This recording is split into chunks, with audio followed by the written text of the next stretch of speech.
मेरा नाम निखत जरीन है और मैं इंडिया शहर के दिल्ली से हूँ। मेरा एक कजन जिसका नाम साहिद था, वो गोवा में रहता था। हमारी फैमिलीज ने बचपन से ही हम दोनों के रिश्ते की बात कर रखी थी। जब हम बड़े हुए तो एक दिन अपने कजन की शादी पर मेरी उससे मुलाकात हुई। मुझे आज भी याद है कि उसने 2 फरवरी 2017 को मुझे प्रपोज कर दिया और मैंने खुशी से उसका प्रपोजल एक्सेप्ट कर लिया। हम दोनों एक दूसरे से बहुत मोहब्बत करने लगे। शादी के बाद वो सब लोग अपने घर वापस चले गए, लेकिन मेरी उससे फोन पर बात होने लगी। एक दिन मैं पूरे 1 महीने के लिए उससे मिलने गोवा चली गई।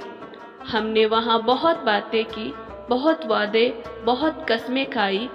मुझे पता ही नहीं चला कि 1 माह गुजर गया।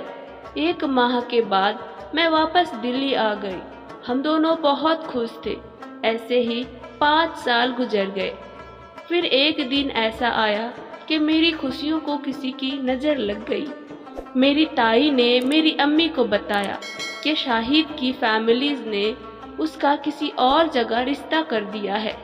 ये सुनते ही मेरी दुनिया उजड़ गई। ये सुनकर मैं बहुत रोने लगी। मुझे समझ नहीं आ रहा था कि ऐसा कैसे कर सकता है। वो तो कहता था कि हम कभी जुदा नहीं होंगे, मैं तुमसे ही शादी करूँगा। मैंने रोते हुए उसे कॉल की तो वो कहने लगा कि मेरे पापा तुमसे शादी करने को राजी नहीं, इसलिए तुम मुझे भूल जाओ। उसकी ये बात सुनकर मुझ पर क्या बीत रही थी ये बस मैं ही जानती हूँ। और फिर उसकी शादी का दिन भी आ गया। मुझे घर वाले जबरदस्ती मुझे उसकी शादी में ले गए। वो दूल्हा बना मेरे सामने खड़ा था और मैं उसे देखकर रो रही थी।